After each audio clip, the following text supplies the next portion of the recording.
با روی گل دیدار افروزی کنیم، در این وطن در این چمن یک بزم نوروزی کنیم. با بوی گل با روی گل دیدار افروزی کنیم، در این وطن در این چمن یک بزم نوروزی کنیم. با بوی گل با روی گل دیدار افروزی کنیم، در این وطن در این چمن یک بزم نوروزی کنیم. شادی کند هر مرد و زن، تا گل کند هر انجمن، رخساره ها خندان شود مانند گل های چکن.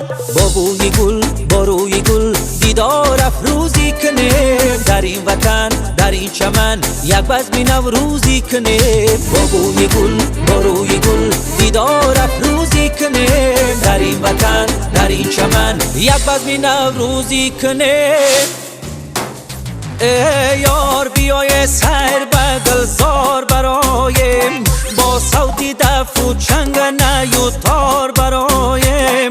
سرمست شویم از نفس و نکهتی گلها، بر گلشن بر پشت و کهسار برایم. ای یار بیای سر به گلزار برایم، با صوتی دف و چنگ نیو تار برایم.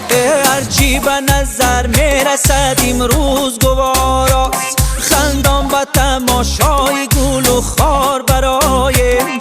دیدار دیگر با گل و می نشعه جنت، بر تنتنه جنتی دیدار برایم.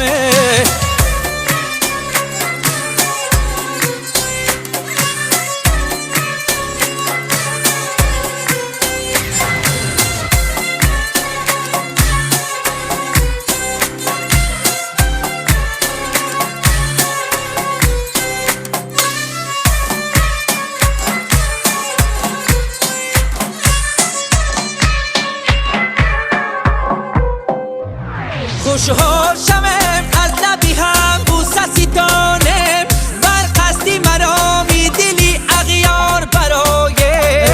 یار بیای سیر بر گلزار برایم، با صوتی دف و چنگ نیو تار برایم. تا هست گل و یاسمن و سبزه و لاله، تکرار به تکرار به تکرار برایم. یار بیای سیر بر گلزار برایم، با صوتی دف و چنگ نیو تار برایم. ای یار بیای سیر به گلزار برایم، با صوتی دف و چنگ نیو تار برایم.